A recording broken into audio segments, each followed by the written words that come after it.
Bismillahirrahmanirrahim. Welcome to the course code Eng455, lecture number 21. As so far we are discussing what language is and what are the different features that make a language, what are the different levels of language. Now we will move towards another section of our lectures that is related to the development of language. How the language it is developed in children. How we learn language when we are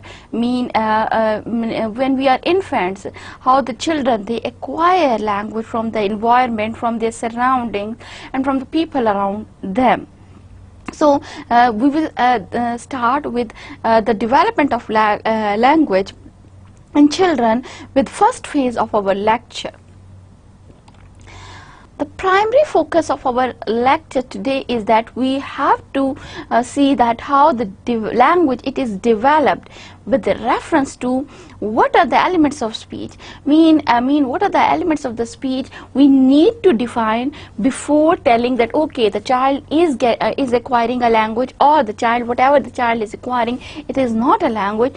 So to define it as a language or as a not language, we need to define what are the features of the language, human language, that make it a particular, specifically language.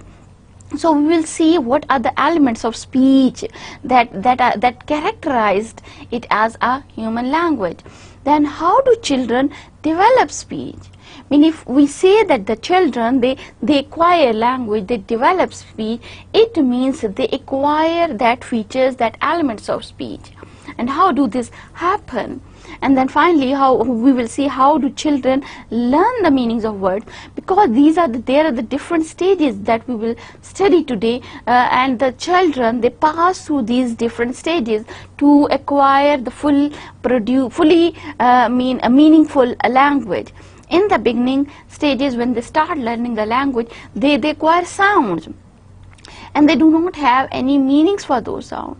Later on the process continues, they acquire language, they acquire words, and then they get the capability to make sentences and make meaningful sentences. How do they relate meanings with the words and the sentences? So this whole process of language development in children, that is our focus of lecture today. I would like to start with a statement. What is my statement? Infants begin. Now what do they begin? They begin at the very early stages. Infants begin making sounds at birth. If you remember, the babies, right, at the very first moment they cry. So we can say that the very first, as soon as they open the eyes into the world, in this world, they start crying. So the sounds they produce are of crying. So this way, the children, when the infants, they produce sounds, and they produce sounds of different types. Like the first sound is of crying, but later on they cry, they coo, they laugh. But in the first year, they do not really do much talking. What we call language, the proper language, we can say that they do not do much talking, but they produce sounds only. It could be argued, on the basis of this observation, there is a statement that infants do communicate with others but do not have language. Is it so? What is the validity of this statement? If the children they are making sound, is the sound making is not a language process or the initial stage of process? So how we can say that they are, whatever they are producing are not language, or it is a language? We can go against even the statement as well. But before that, before to check the validity of the statement that students at early years they do not have a language. So let's see what language is. Think about your own language. Maybe you must speak more than one. Do you speak more than one language? Good. Yes, in Pakistan we have a multilingual society. We are used to speak more than one languages. But do you know what makes a language? I mean, how do you know that, okay, this language that I'm speaking is Urdu, the language that I'm speaking is English, or the language I'm using is Punjabi or Pashto or Sindhi or Balochi? I mean, how do you know that this is the language? Okay, this is one language, this is another language. What do you think? What makes a language? Again, this is quite a broad concept. Language is a system that relates sounds or gestures to meanings. I mean, we can say that we have language, but we have in that sound process, we need to relate sounds with different gestures and with different symbols. And language is expressed through speech. I mean, this is not language that we are speaking only. Language, it has spoken form, language it has a written form, and sometimes language has a gestures form. If you remember if you know the idea of sign language, the deaf and dumb people, they do not have these sound production systems or the hearing system, so they use the sign language like these. They make use of their hands or the different gestures, and even if we have the language, sometimes we also use the gestures. For example, to say okay, so I am using my hands, or we use facial expressions to accompany our language. So language is not only what we speak in sound forms, but it is something that we have in written form as well. It is something that we have in sign form as well, and it is something that is accompanied by facial gestures and different body language as well.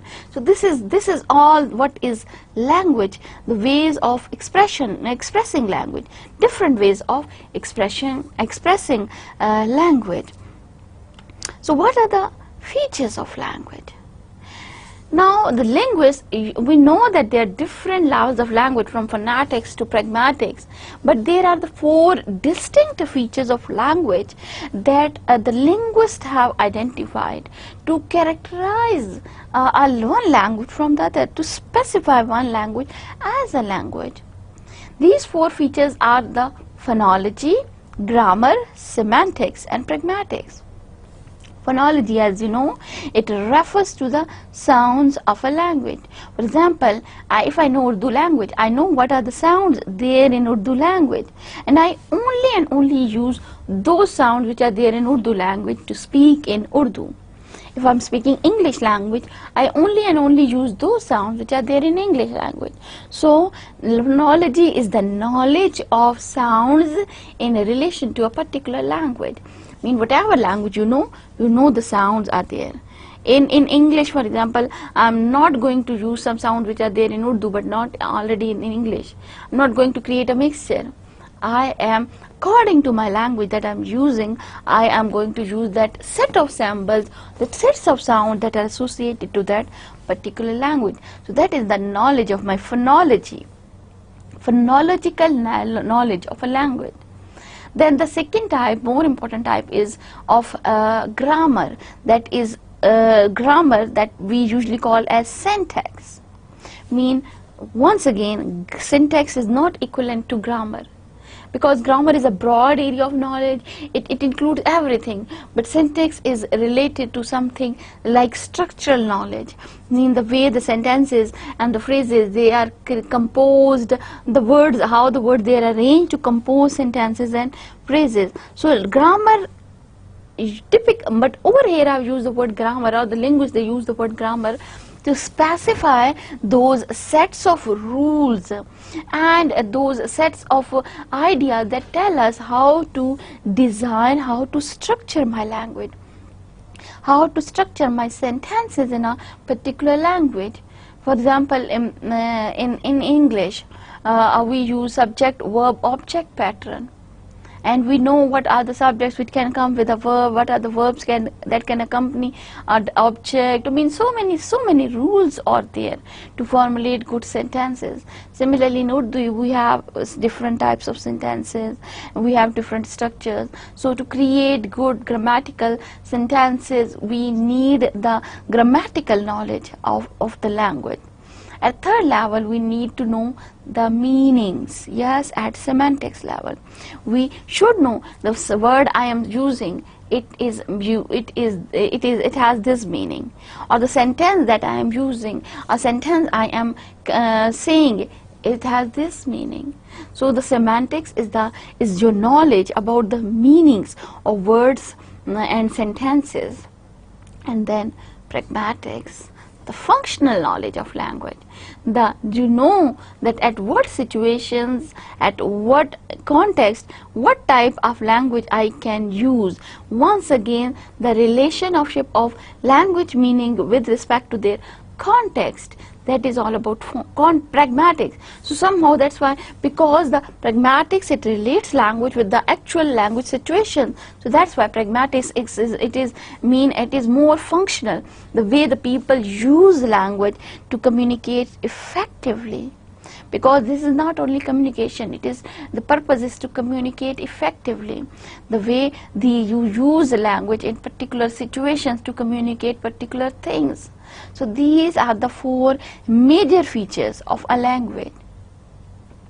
But why I have added over here? Why I am telling you these features when I am teaching you the development of language? The reason is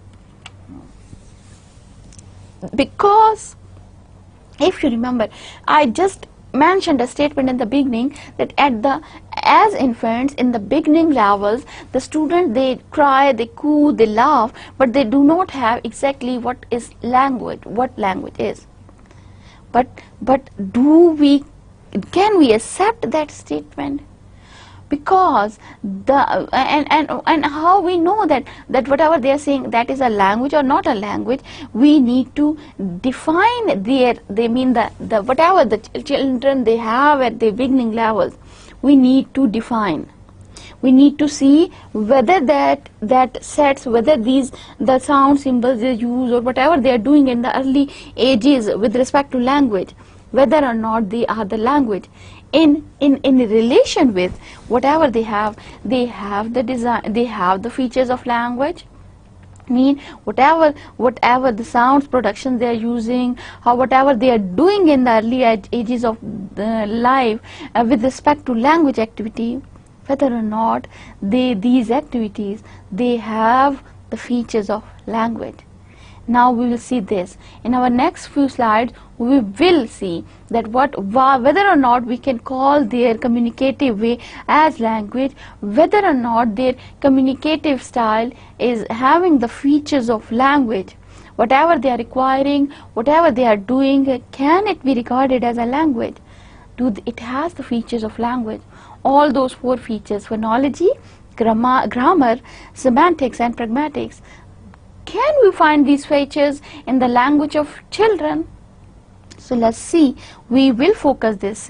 We will focus this end. But to make a statement, to see it, I will make a brief statement.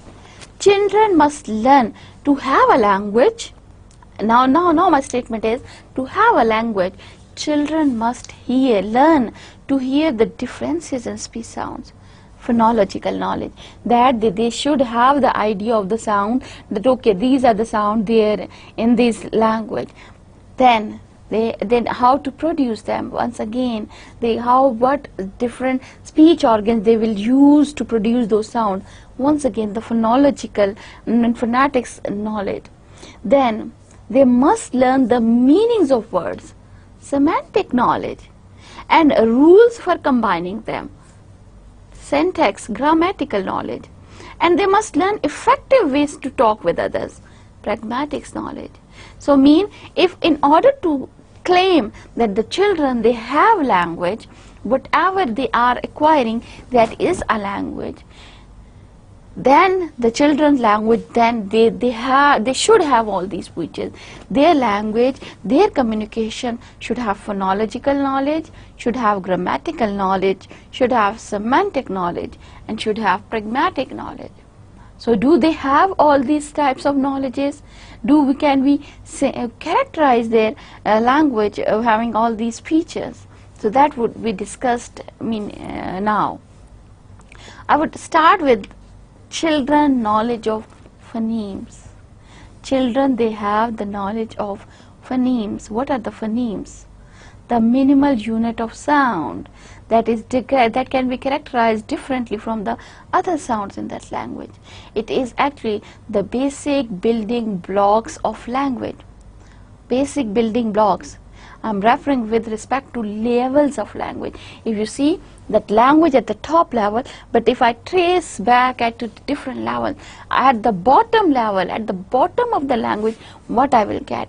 Sounds. And that sound, the basic building blocks are known as phonemes. And these unique sounds that can be joined to create words. For example, the sound of pa in pin, pat, pat, and the sound of ba in bed, bat, and bird. So I'm using phonemes. The phonological knowledge is very much based on the knowledge of phoneme, because when we know what a phoneme is, then we can have a phonological knowledge. So do the children, they know phonemes? Yes. Infants can. The research has proved that infants, they can distinguish many of these sounds, some of them as early as 1 month after birth. Mean they start getting the knowledge of phonological area of language. They have the idea of phonemes. They know what the sound ma is, what the sound na is, what the sound pa is. They can differentiate between these sounds. So first, beginning with phonological knowledge, yes, the children, they have their language, it has a certain phonological knowledge. And because the children, they have the knowledge of the phonemes, they can discriminate sounds they had never heard before, such as phonemes from a foreign language. Try this at home. If you have a certain little infants, babies around you of 1-2 months, go to them. If you would talk to them in the language, if you use the sounds of the language they are familiar with, they would react normally. But if try to use some other words, try to use the words of the sounds of the language they are not familiar with, they would look at you astonishingly, because they have the knowledge of the sound which according to the language they are getting familiar to. And they have certain idea, okay, what are the sounds are there in the language that I am learning, or that they are familiar with, that they have in their surroundings. But as soon as you will use certain sounds from the foreign language that they are not familiar with, they would react differently. So this shows that the children, they have the phonemic knowledge. So, beginning of phonology, the children, they have the phonological knowledge. Now, another important thing is that because we are talking about the children, they have language, it should be made clear over here before moving further towards the different features of language. It is necessary to make clear over here that the language environment of infants is not solely auditory. They do not acquire language only with the help of their auditory organ. They do not listen to the sounds only. Because the thing is that the parents, they or the people around them, they communicate with them not only with the help of sounds but from face-to-face interaction. If you observe a mother with a child, a little baby child, or the father or a person, they would go close to him, close to the face of the baby, and they would say, "Hello, baby." So this way, we have a face-to-face interaction. The children, they are not learning, they are not getting the sounds only with the help of auditory organs, but also they are getting the facial language. The what kind of facial gestures you will use to convey what kind of sound. So they have they have wide variety of knowledge. Not only the sound symbols they are acquiring, they are also acquiring the gestures along with that language. Now, infants use many tools to identify words in speech. mean they are not, definitely they are not like us, that when we learn language, for example, as adults, when we learn language, we use tools to learn a language. But children, they have their own tools, very different from the adults. Now, what are the tools? They actually do not understand the meanings of the word. This is the problem. Now, what do we do as an adult when we learn a language? We develop we have some tools, we learn the words with their meanings. For example, if I'm learning like Spanish, so I would learn the words along with their meanings. For example, a Spanish word like abajo. Now, abajo, I would not only, this is the word in Spanish language, but I will also learn the meaning that abajo means go up. So this way, the language, in the adults, they acquire language and associating words with their meanings. But in children, because they do not have the knowledge about the meanings of the words at that stage, they cannot learn the meanings definitely at the age of 2-3 months, how they can learn meanings of the word. So what they develop their own tools. They recognize word. You know, they do not know meanings, but still they recognize words as a distinct configuration of sounds. 2-3 months passes, and the children, they learn, they can associate that, okay, this combination of sounds is referring to this object. I mean, they start getting this phonological knowledge, and they start combining, they get the idea of this combination of sound. Not they actually start learning this, but they are getting more and more phonological knowledge with passage of time. Now, parents and adults, they play very much important role in this language learning process, in language acquisition process in children.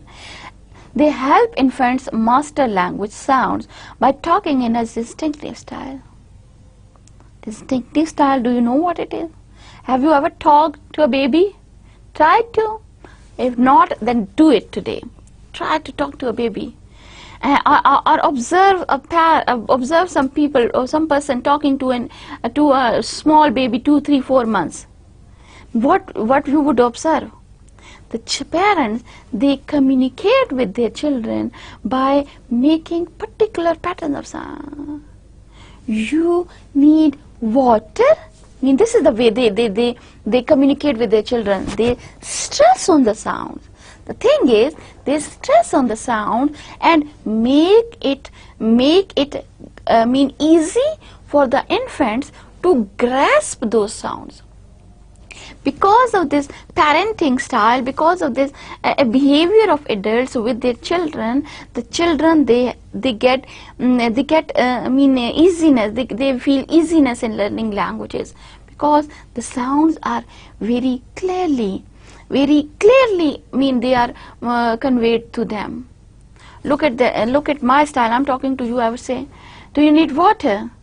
But if I'm saying it to a little baby, 2-3 months, I would be saying, do you need water?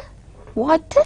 So this way, my stress on every sound, I am making my sounds very much clear, very much phonetically quite observable for them. So this way, the children, they get help from the parents in learning these sounds.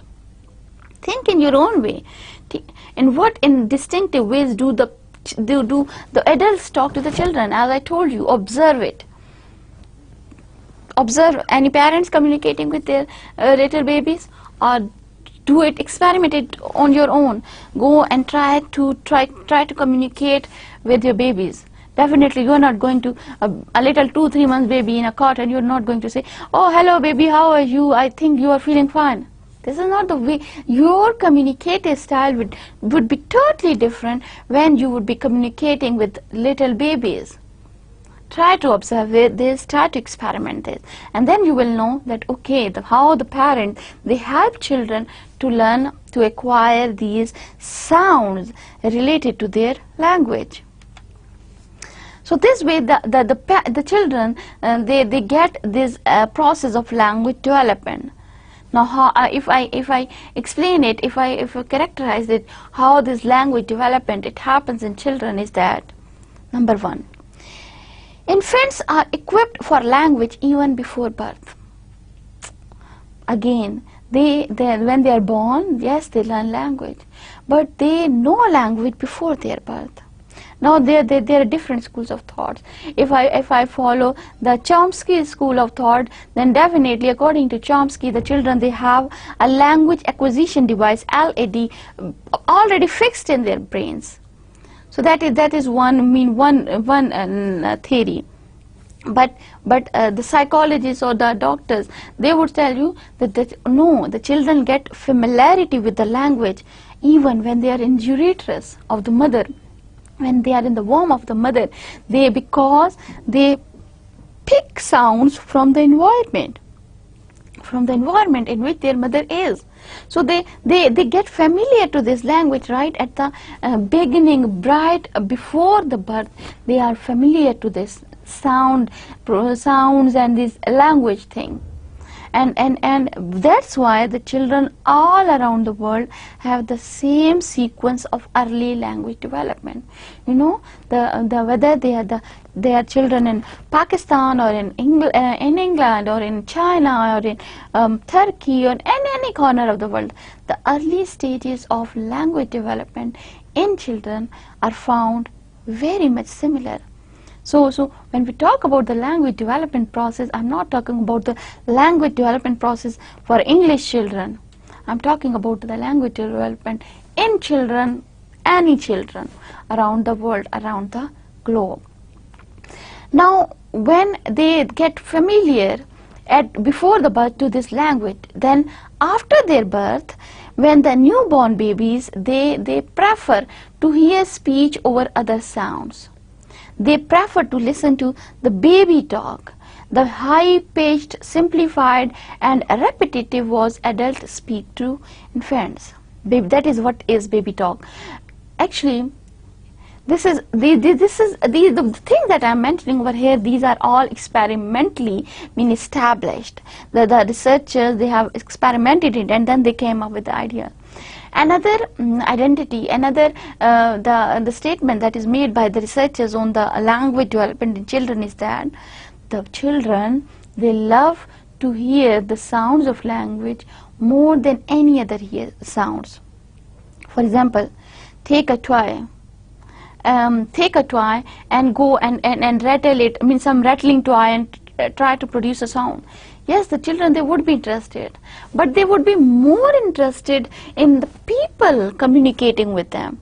You know, the children, give them toys for some time, the little babies, they are in their cot, give them some toys, but after some time they start crying because they get fed up of those sounds, of the musical sounds or of that toy sound. But with their parents talking to them, with people communicating to them, they can listen to them for several hours, because they prefer to listen to those sounds that are in their language than the other sounds around them. So this way, this research shows that this language learning, not only they are familiar to the language before their birth, but they have the tendency to learn language. They have a more preference for the language learning. And then the sounds of a human voice, whether familiar or strange, always fascinates infants.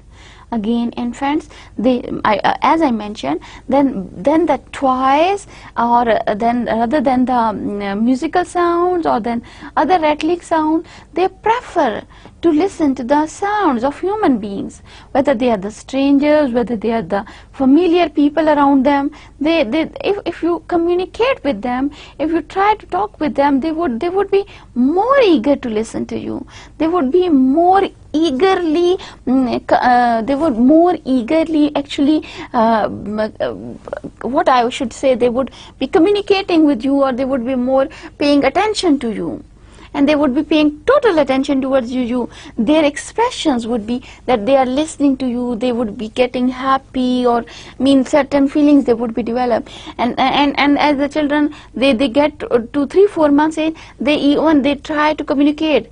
try to talk to them, and they would, as a reply, they would produce certain sound, like even that is a cooing or crying, whatever that sound is, but they would try to communicate with you. So this way, in the language development, this starts right before the birth.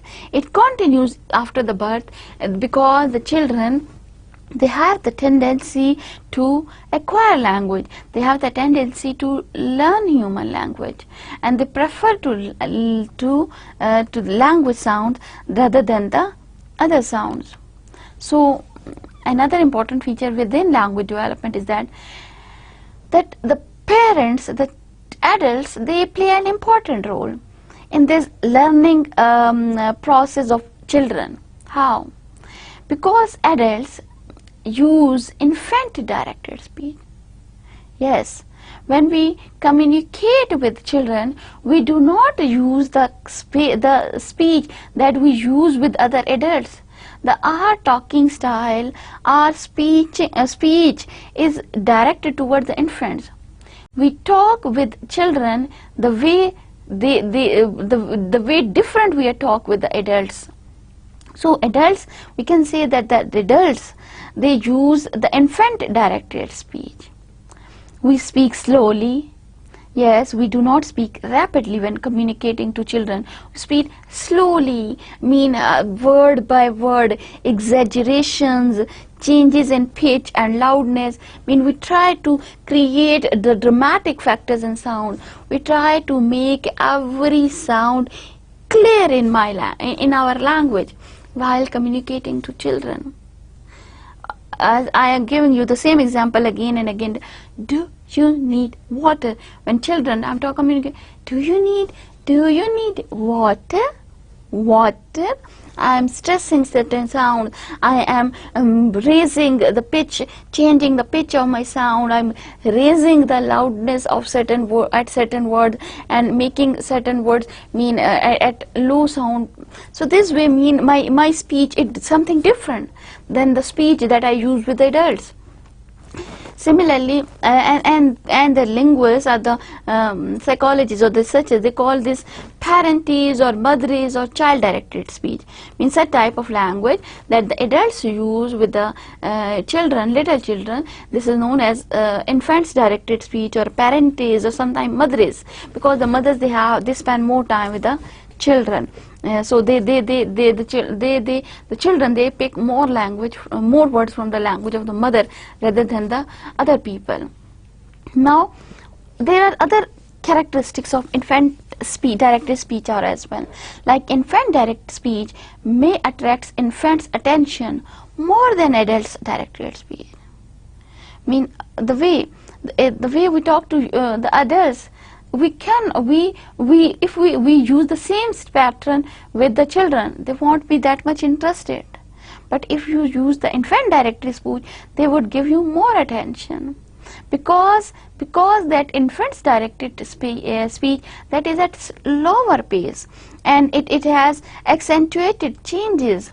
It provides the infants with more salient language cues.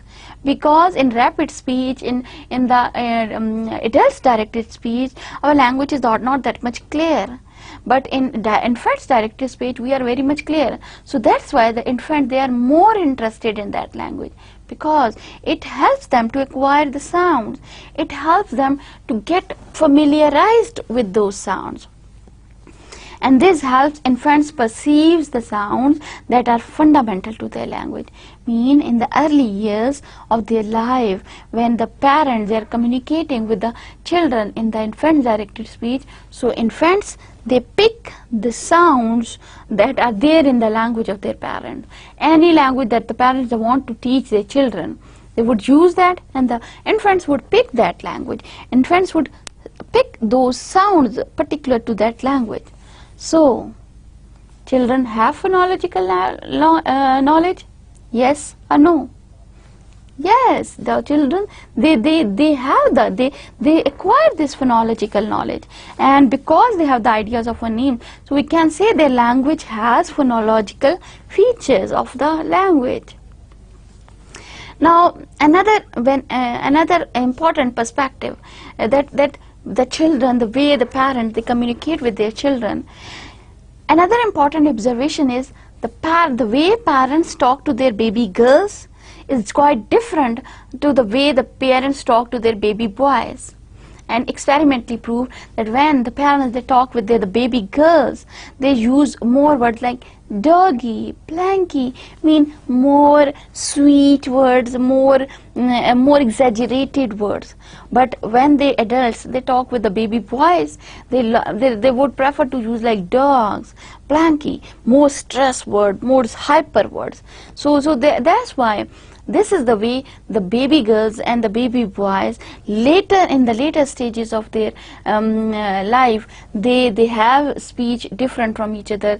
Their speech, because the parents use different pitch factors with them, so that's why the girls and the boys, they have the different pitches later on in their sound. They have the different styles of talking, and it is all because the parents, the way the parents direct their children. Parents make children familiarize with language, and the children, they acquire the same language. Now, if infant directed speech, now before moving further to that other grammatical and semantic features, let's more phonological things. If we say that infants directed speech, it helps infants perceive sounds that are essential to the development of their language. When at early ages, at early stages of their life, we communicate with them, we transfer them sound. But what about the deaf children? Deaf children cannot hear to any sound. So how we can communicate with them? How we give them a language? How these deaf children, they acquire language. And because it is common observation that the parents, they give their children a different types of sorts of languages according to their children. A number of infant children, in different societies, the number of deaf children are different. For example, in America, there are one in every 1,000 American children, one child that is born is deaf. Similarly, in Pakistan, we have almost one deaf children in every around 1,600 infants. So this way, deaf children are there in every society. So what about the deaf children with respect to this language acquisition? Because these children, they do not listen, they cannot listen to the sounds of the language. So it is said that they acquire language slowly than the normal children. But again, there are certain researchers who have proved no. The language that these deaf children, they acquire language slowly or in late stages because we are not communicating with them. With deaf children, we are not using this normal language. With deaf children, we use sign language. So the researchers, they have proved that if we start this use of sign language at very early stages of these children, they would acquire it. And they would have the same speed of learning that sign language as the speed of the normal human children in learning the normal human language. For example, if you look at the way the sign language is used by these deaf children, if you observe the figures, the way they use different signs to refer to different things. Now, again, focusing on deaf children, the deaf infants and toddlers seem to master sign language in much the same way and at about the same pace that hearing children master spoken language. Once again, that I've told you that this is the role of the parents is important. As early the parents, they would start giving their children the language, the children would start learning the language. Whether it is a sign language, whether it is a normal human language comprised of sounds, both types of languages, the infants are always ready to learn. So whenever, at what stages you are going to give them language, they would learn it. And for example, deaf 10 months olds often babble in signs. They produce signs that are meaningless but resemble the tempo and duration of real signs. Mean that they use the signs to convey different things. They do not have the proper knowledge, but still they start using that sign language. So this way we can say that the children, they have the ability to learn this language, to acquire or to develop that language. And the role of parents is important in giving this children language, or in the process of language development. The parents' role, the adults' role is important. Now, compared to hearing children, babbling of deaf children is delayed. However, if they are exposed to sign language development, will be right on schedule with normal hearing children's speech development. Once again, actually, from the observation, some researchers they claimed that the process of language learning is slow in deaf children than in the normal hearing children. But again, the researchers on the contrary, they prove no. Actually, this is the parents who delay this process. If right at the beginning, just like the normal children, we start, they are 1 month, 2 months, they get the exposure of the sounds. But similarly, in deaf children, if we give them the exposure of sign language right at the early stages, they would learn the language. Now, back to the normal children, infants hearing dog in the middle of the first year of life may first say dod, then dog, gog, before finally saying dog. So normal human beings, they make mistakes while picking these languages. Similarly, the deaf children, they make the mistakes in the use of sign language at the early stages. But once again, it does not mean that their language development process is slow. It is the normal. This is the errors in language development. They are normal, but for normal children, hearing children, and for the deaf children. Now, coming back again to language development process, how the language develops in different stages in children. The language development process starts with cooing. What is cooing? At 2 months, infants begin making sounds that are language-based. Again, the observations, the researches, it has proved that okay, in the very first month, the children, they are just familiar to laughing or crying or certain meaningless sounds are there. But right in the second month, because the adults, they are communicating sound to them, they start producing some meaningful sound, and that is the start of cooing. For example, they start producing vowel sound like ooh, ah. We do not take them as meaningless sound. They are the meaningful sound because we call them as vowel sounds. Though they are not familiar with them as vowels, but we know that these sounds, they are not the meaningless chunks, they are the meaningful chunks. And after 5-6 months, when the children, they are at 5 to 6 months age, they begin making speech like sounds that have no meaning. Again, meaningless with respect to them. Maybe meaningless with respect to them. But these sounds, they are actually there in the language they are getting familiar to. If they are using sounds, say sounds like pa, ma, na. So it means they are getting these sounds from their surroundings, from their adults. So they are using the same sound that are there in the adults' language around them. So this is known as cooing. And in next stage, this cooing turns into babbling. What is babbling? Babbling is some sort of baby talk. That it is the extended repetition of certain single syllable, such as mama, mama. Mean they are not acquiring they haven't acquired the perfect structures, but still they are able to produce the single syllable sound related to the language they are familiar to. Da da, ba ba. That begins, and at a 6th month they can do it. They start, their cooing actually turns into babbling. And babbling is experience expectant learning. All babies babbles babbles, all babies gesture, mean they use different sound, they produce different sound, at the same time they use different gestures along with these babbling stages, and the sounds they make are similar no matter what language their parents talk.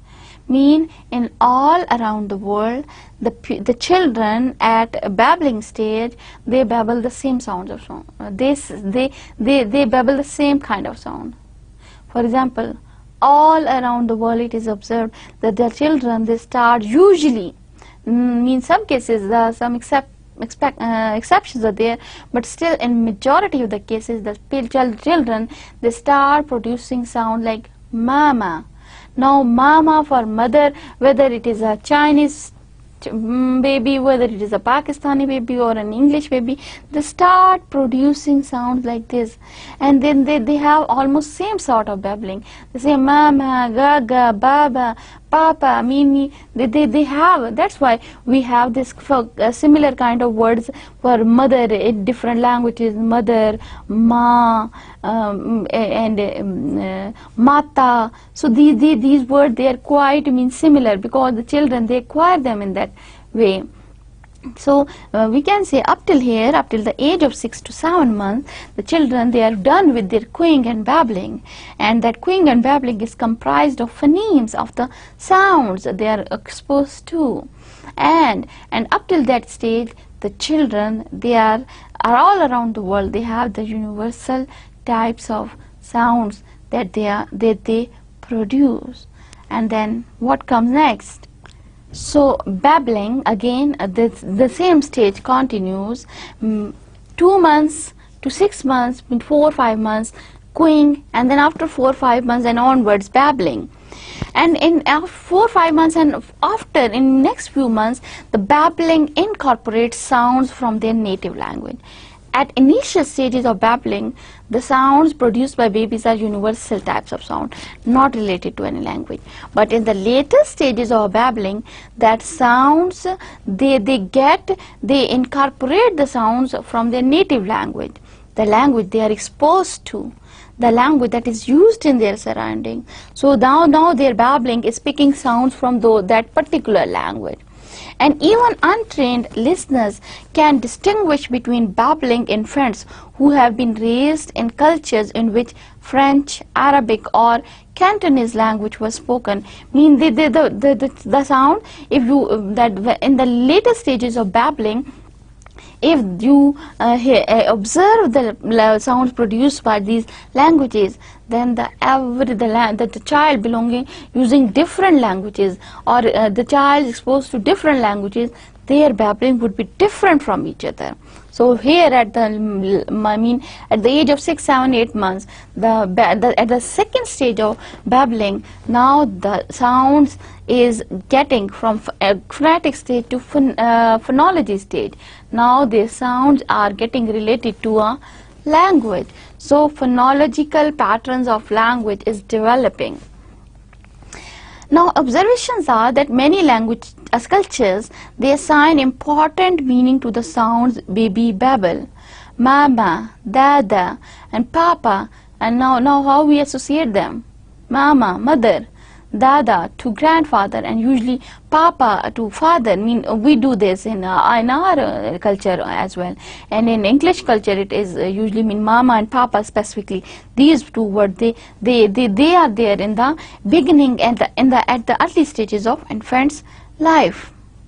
So cooing, babbling, and then first words, the stage where the children, they get equipped to produce words related to the language they are exposed to. At this stage, the infants, they recognize words, then they begin to comprehend words.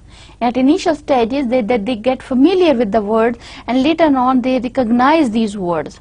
For example, at 4.5 months of age, infants will listen longer to a tape repeating their own name than to a tape of different but similar name. And then at about 7 to 8 months of age, infants readily learn to recognize new words and remember them for weeks. Mean at 7-8 months the children, they learn the words. They have the ability to learn the words, number of words, and then they have also the ability to keep these words in the memory. That's why we teach with the help of words at that stage, that we tell them, okay, this is book, this is toy. I mean, you know, at age of 8-9 months we tell children that what these things are, and then they learn this language. They acquire, they get familiarized to this word. Definitely they are not able to produce that word exactly, but they get familiar to it. They get familiar to the words at this stage. For example, at 6 months, if an infant hears their mommy, the word, if I say, hello beta, your mommy is here, now with the word mommy, they would look at their mother and not at all at their father. And if you use the word daddy, daddy is here, papa is here, then father is here, then they would definitely look at their father. So it means, this thing proves that they identify the words with respect to the objects that they're referring to. They won't, if you say that your mommy is here, they won't look at the father. And if you say papa is here, they won't look at the mother. So this tendency shows that the infants, they have the ability to recognize words and to associate words with the different objects. But thus, though this ability is limited, to some words, but still they have these words ideas in their minds. And by their first birthday, infants usually say their first word.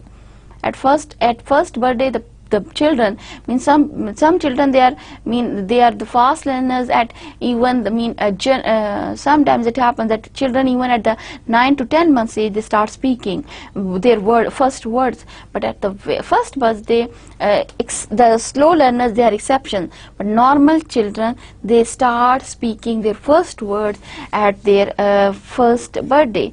They utter the words, and they mean not the simplest kind of words, and then that is the extension of babbling, the babbling at which the babbling resembles to the words, because they are not able to produce the clear cut words, but some types of words.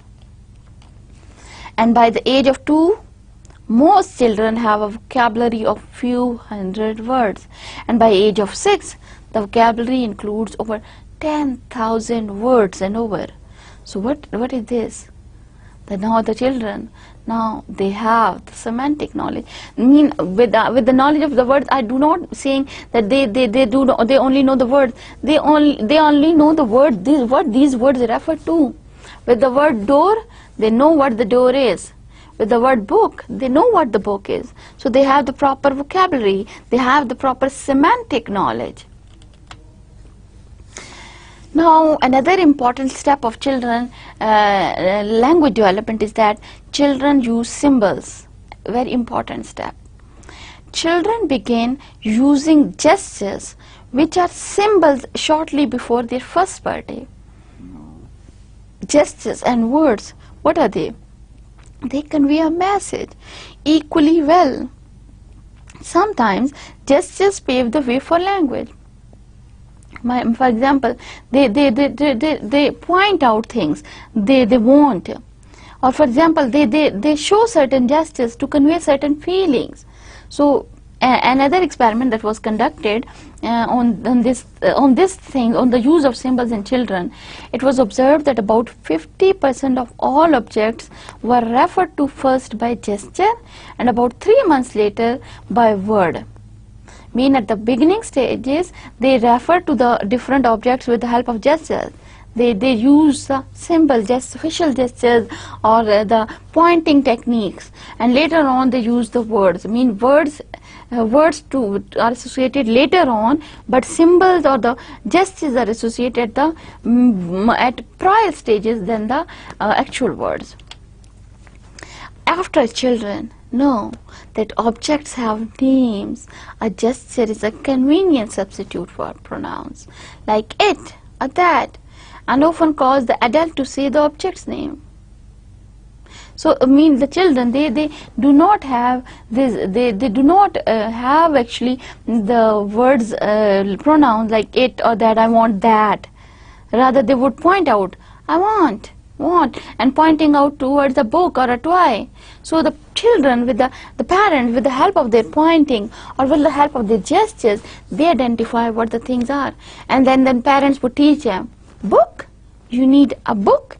And this way the children, they would get familiar, okay, the things, this thing has a name. The thing I am referring to or pointing to, this thing has certain name.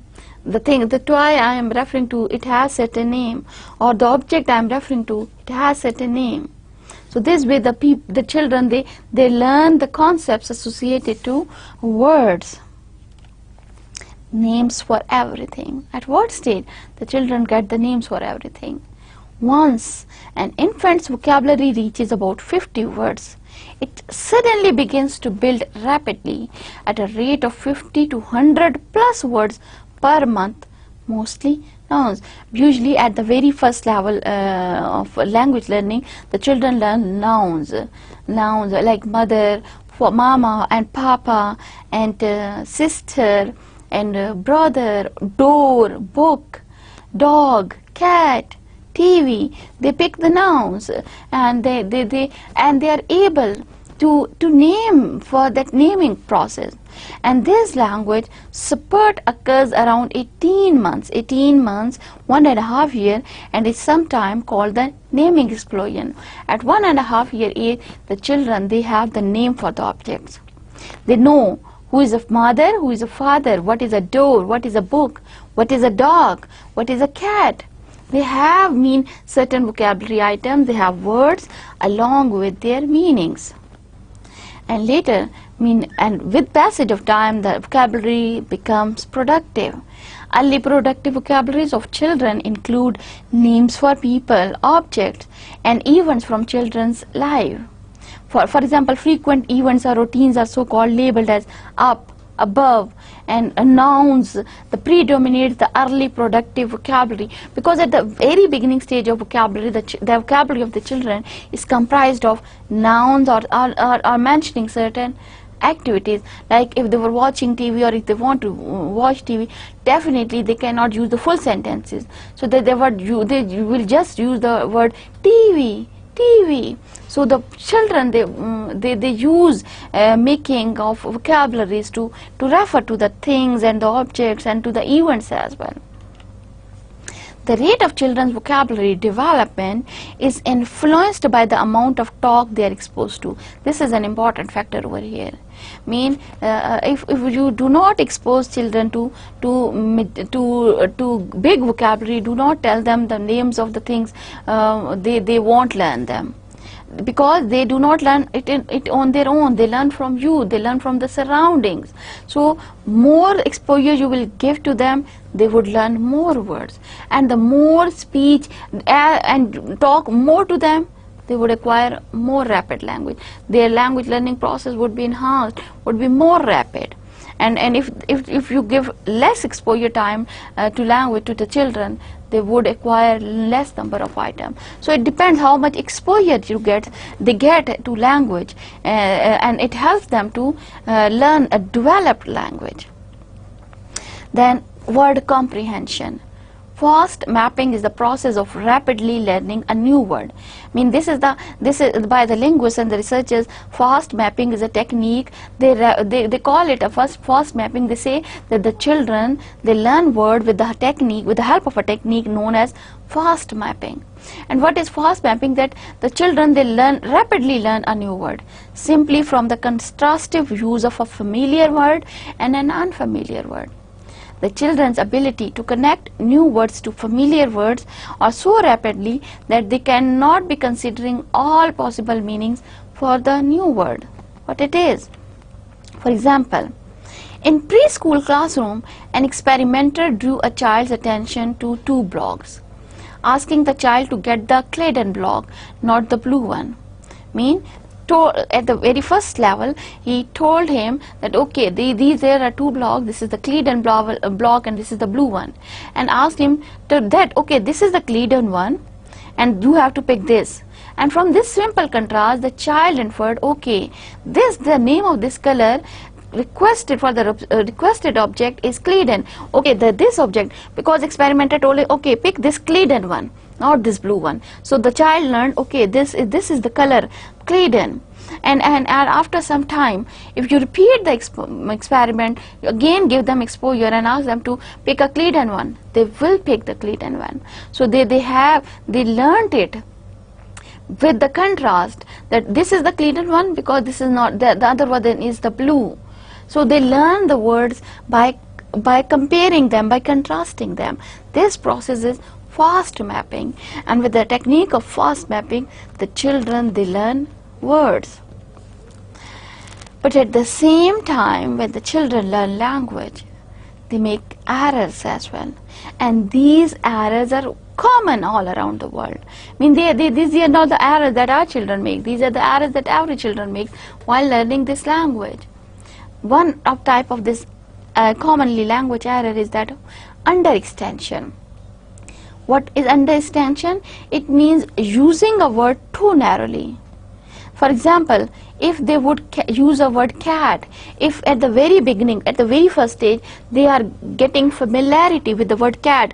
Okay, you have a cat at home and you show him, and the child sees it every cat. So he is going to use the word cat only for that cat that is at his home. And if he would look out at the cats outside the home, at the very beginning level, he would not call them a cat.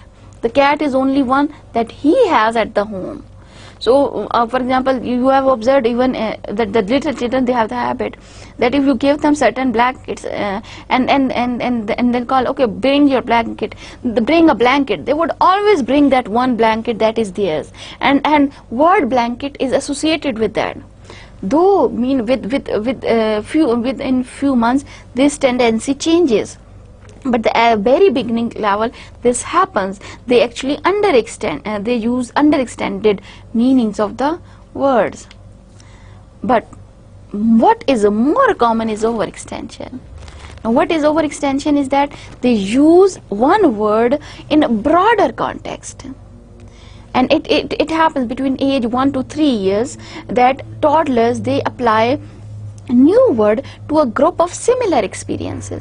For example, if they get the familiarity with the word open, now they would use this word open for opening the door, and they would request you please open my banana instead of peeling it, and they would request you please open the fruit, open the orange instead of peeling it, or they would call it please open my shoelaces. So this way they use the same word, they overextend it and use it for different things. They are common, they are related. Now from phonological knowledge to semantic knowledge to vocabulary knowledge to sentences, grammar knowledge, the children improving their language development process step by step. And when they start making sentences, most children, it has been observed, start making sentence, not the sentences that we use, actually simple one sentences, joining two words or joining three words, they join 2-3 words and make a sentence. So at the age of 18 to 24 months, that is 1.5 years to 2 years, the children, they start doing this, and they start combining words. 2 words, maybe they combine just 2 words, the simplest structure of sentences, a subject and a verb, they would combine it and would make a sentence. And these first sentences, they are usually 1 to 2 words combination, and they are known as telegraphic speech, when words are directly relevant to meaning. As I told you, they do not use the adjectives or adverbs or prepositions or conjunctions. They would only use nouns and verbs to make their simplest sentences. And words not critical to the meaning are left out, similar to the way telegrams were written, such as function words are, the, in, auxiliary words is, was, will be. words endings, plurals, possessives, verb tenses, these are all things which are ignored by the children at the first level of sentences production. Their sentences, simplest sentences, subject and a verb, and these sentences are brief, to the point, containing only the vital information.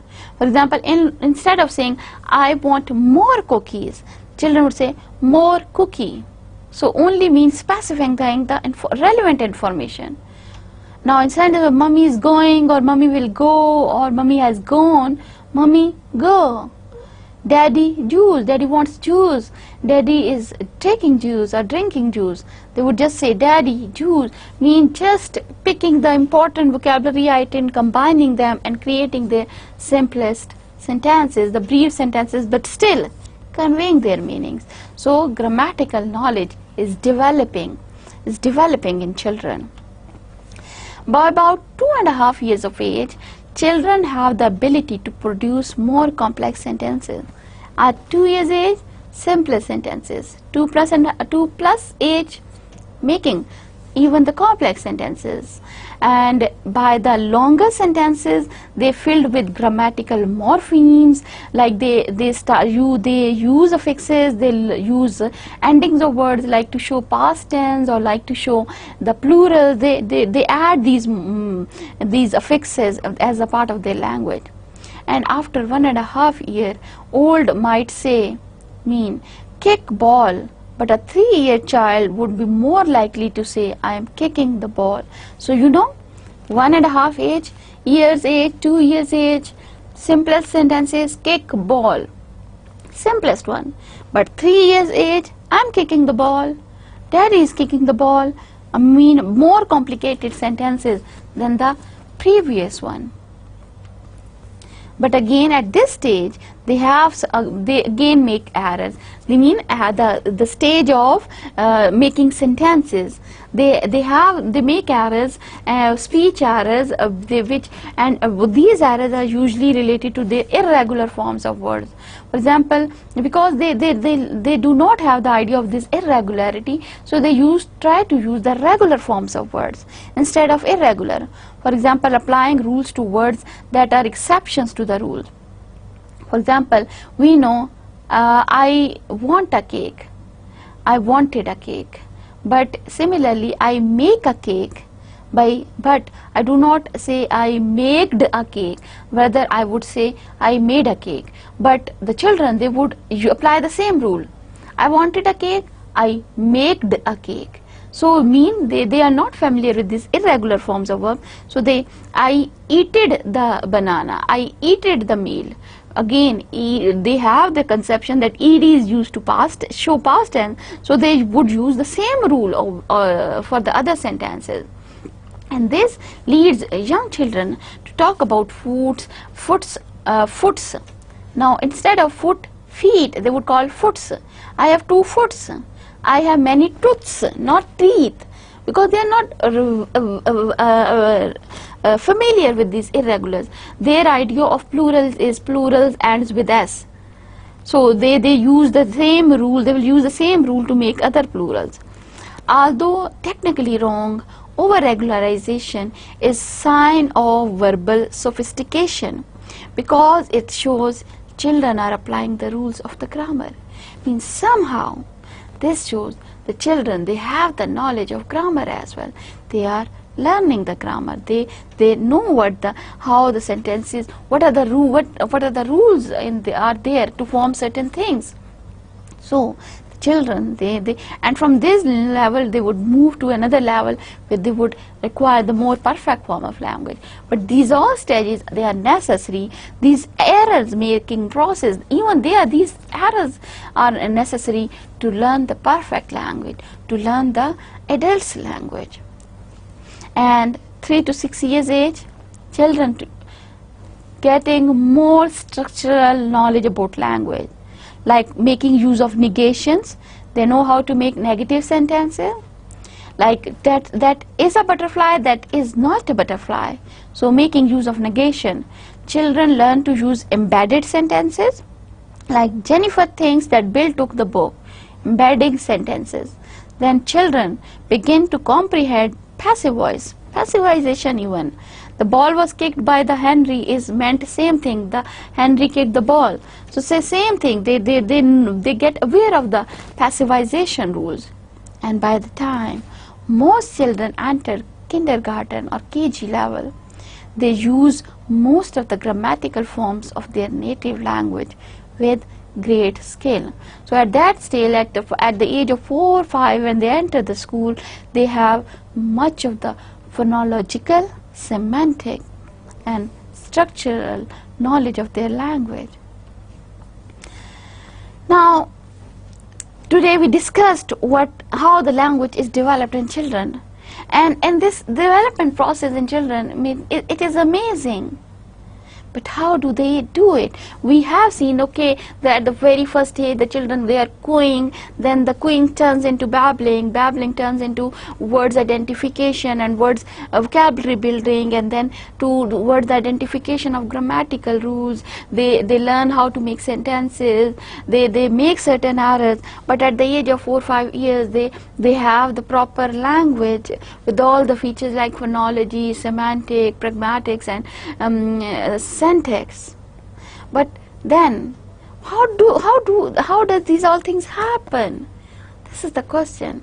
And to answer this question, many theories have been presented by different linguists and by different psychologists to explain the way the children learn or develop this language. So because at end of the time today, so we will discuss these theories of language acquisition and language learning, inshallah, in our next lecture. So see you then. Allah Hafiz.